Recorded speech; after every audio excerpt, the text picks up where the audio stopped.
What's the worst creature you could be reincarnated as? A spider? A slime? Number a goblin. Weak, ugly, disposable. But what if I told you that becoming the lowest monster could unlock the greatest power of all? You're about to witness a story where death was just the beginning, and survival means eating your enemies, literally. Stick around, because what starts as pathetic becomes unstoppable. You wake up and everything is wrong, your hands are tiny, your skin is green, and everyone around you looks like rejects from a horror game. You, my friend, have been reborn as a goblin. Sato, at least that's who he was, remembers everything, his human life, his death, and now this. It's not a dream, it's not a glitch. He's one of them now, but unlike the rest, he has his mind, his memory, his ambition. In this world, food isn't just nutrition, it's power. And Sato, now called Goburo, realizes one truth fast: if you don't fight for it, you'll starve. Every bite is earned in blood, and when he kills his first horned rabbit, he eats it, not just the meat, but something more. He gains a piece of its power, and that's when it hits him. This world runs on one rule: devour to evolve. Goburo has a gift, a cheat. By consuming enemies, he can absorb their abilities: venom resistance, echolocation, evil eye, even vampiric traits. Each kill makes him smarter, faster, more dangerous. He's not leveling up like the rest, he's evolving. And you? Yes, you. Imagine if every enemy you defeated made you stronger. Not in theory, in your DNA. That's the power he now holds. But even monsters need allies. Goburo isn't just getting stronger, he's making others stronger too. He trains them, equips them, teaches them how to hunt, how to think, how to survive. The goblins aren't just mindless beasts anymore, they're a squad, a unit, a tribe. And as they evolve, the world starts to take notice. Predators become prey, and Goburo, he's leading the charge. Then the black wolves strike faster, smarter, deadlier than anything they've faced before, but Goburo is ready. He's learned to coat his arrows in venom. He reads enemy movements. He leads a perfect formation. They defeat the wolves, wipe them out,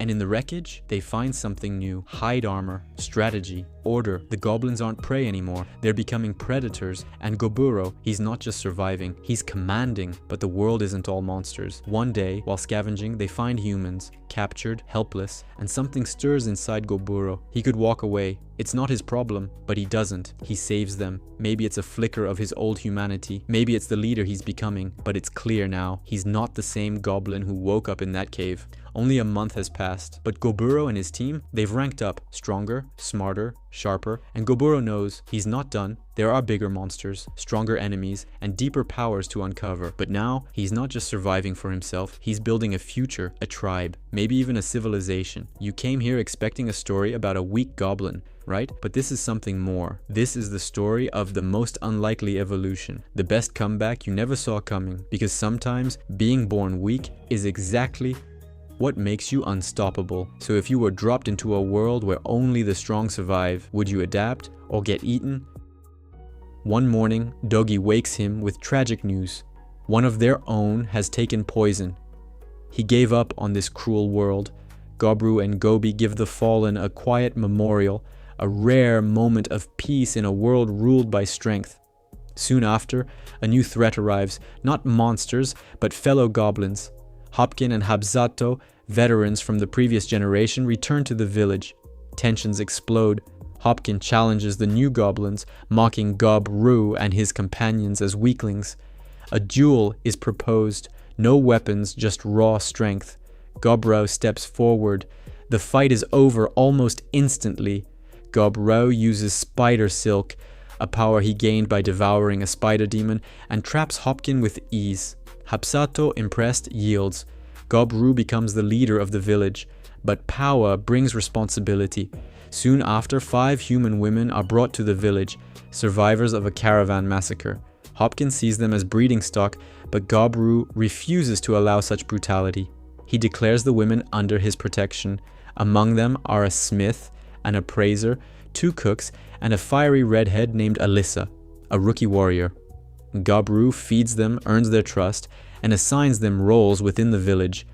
It's not about charity, it's about strategy. These women are valuable, and Gobru plans to build more than a tribe. He wants a community, but not everyone agrees with his vision. One night, several goblins attempt to harm the women. Gobru catches them and makes an example of them, public punishment without mercy. Order is established. The village understands now. Gobru's rules are absolute. He then leads a hunt for the Trihorn horse, a beast with impenetrable armor.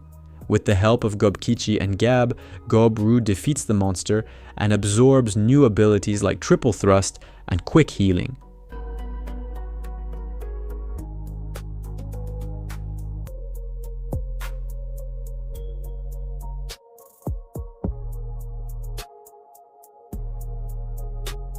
But something even greater calls to him. Despite warnings from Gamji, the elder, Gobru ventures into the forbidden northern woods. There, he confronts the legendary Red Bear, a massive fire-breathing monster. The fight is savage.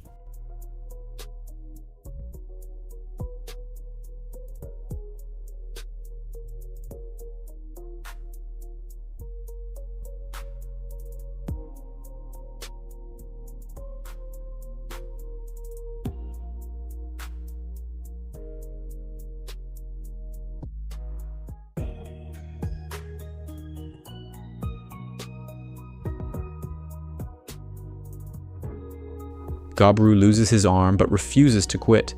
He traps the bear's mouth with his blade and, through sheer willpower, defeats it. As he fades into unconsciousness, a choice appears. Evolve? He chooses yes. When Gobru returns to the village, he is no longer a hobgoblin. He's an ogre. Since defeating the Red Bear and evolving into an ogre, Gobru has become a living legend among goblins.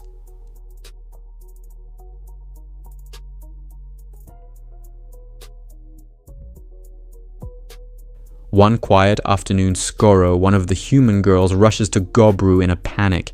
In her arms is a wounded creature called a carbuncle, rare, magical, and nearly dead. Gobru heals the creature, who introduces herself as Returner, an artificial carbuncle created by the legendary Mage Velvet. Returner tells the group she was attacked by adventurers for the gemstone embedded in her forehead, worth billions in gold. But more importantly, she knows the location of Velvet's hidden treasury, filled with priceless magical items. With her dying breath, she offers to give everything to Gobru's tribe if they help protect it from human thieves. Gobru accepts the request. Along with Gobi, Gab, and a few others, he sets out to find the treasury, using a massive hole that Gab accidentally created as their entry point. But they are not alone. A group of adventurers is already inside. Trying to be diplomatic, Gobru confronts the intruders, but they refuse to listen. After being insulted and attacked, Gobru retaliates. He crushes the overconfident adventurers, stripping them of their gear. Items from powerful classes like Assassin, Priest, and High Wizard. Then, Gobru does what he does best. He eats the gear, absorbing its powers and unlocking an incredible storage item box. With the danger gone, Returner guides them to the treasury. There, she peacefully fades away. Gobru honors her sacrifice with a cremation and a moment of silence. Among Velvet's legacy, Gobru finds legendary artifacts, a vermilion spear called Kaziklo Bay, a bracelet named Solitary Fury, and new upgrades for his silver arm, now capable of producing poison and string. These items are so powerful, countries would go to war for them. After returning to the village, Gobru holds a celebration. But peace doesn't last long. While out exploring, he encounters a seductive dryad, a dangerous man-eating forest spirit. He barely escapes, but the encounter leaves its mark. Literally, hickeys. Back in the village, Alyssa and the other women are furious. Tensions rise, confessions are made, emotions boil over, and in the end, well, let's just say Gobru's night becomes unexpectedly romantic. The episode ends with Gobru, stronger than ever, now considering the future, one filled with magic, battle, and perhaps love. After his battle with the Red Bear, Gobru continues to grow. His ability to assess enemies improves daily. He can now identify races and estimate their strength just by observing them.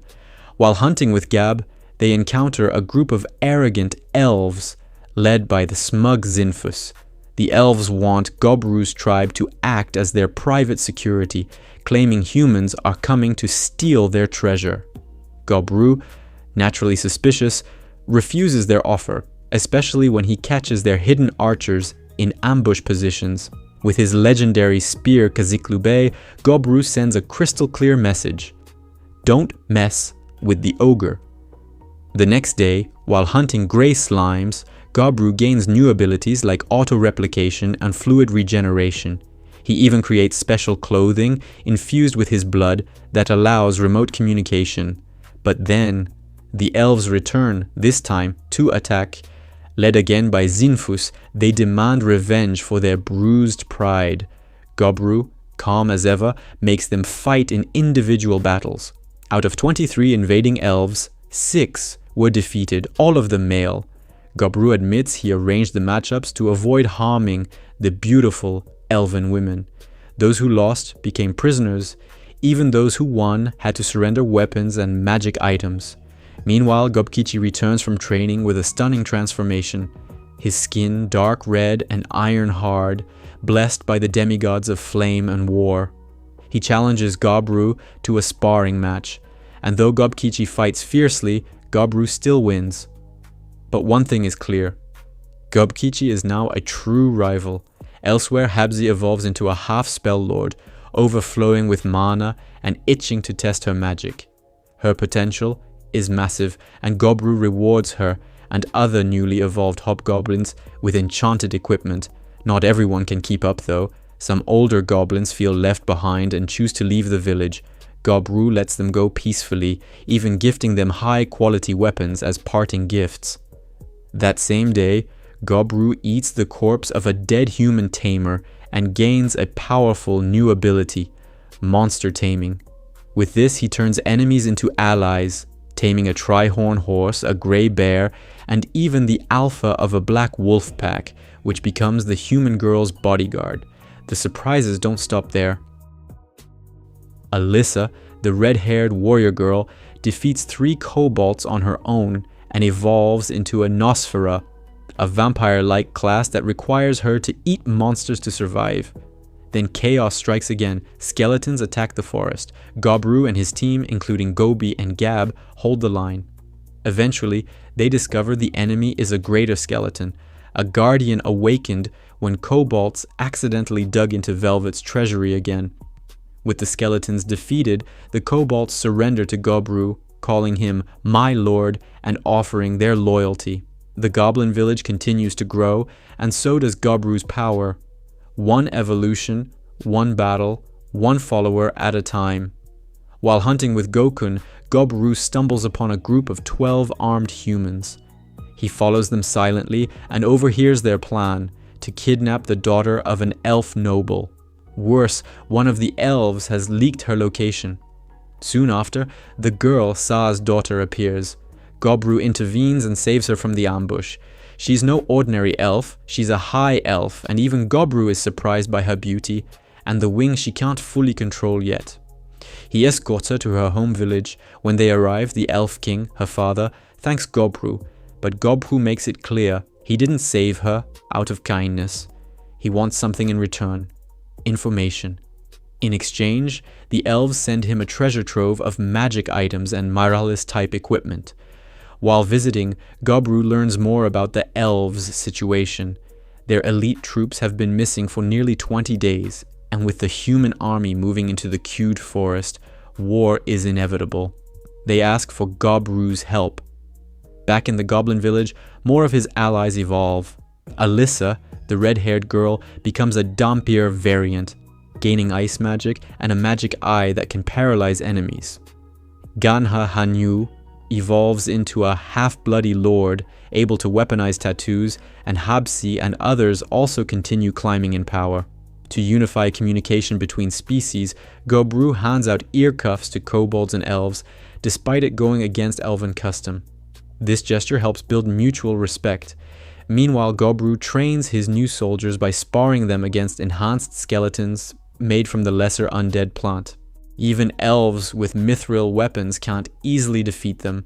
The training is tough, but it's working. Bonds are forming, strength is growing. While the kobolds are sent on hunts, Gobru himself fights a powerful stamp boar and brings back meat as a gift. He also receives a completely reforged halberd, an alloy of spirit seed iron and mithril, crafted by Neka, now an elemental smith. Later, Alyssa confesses her feelings for Gobru, and their bond deepens. But it's not all peace. The human army is on the move, and the elven ally Sa arrives requesting full military support. Gobru accepts, forming a professional mercenary corps. Their name? Parabellum, Latin for prepare for war. In the final scenes, Gobru reflects on the harshness of this world. The dreams he once had are gone. But even if the road ahead is brutal, even if he's still evolving, one thing is clear.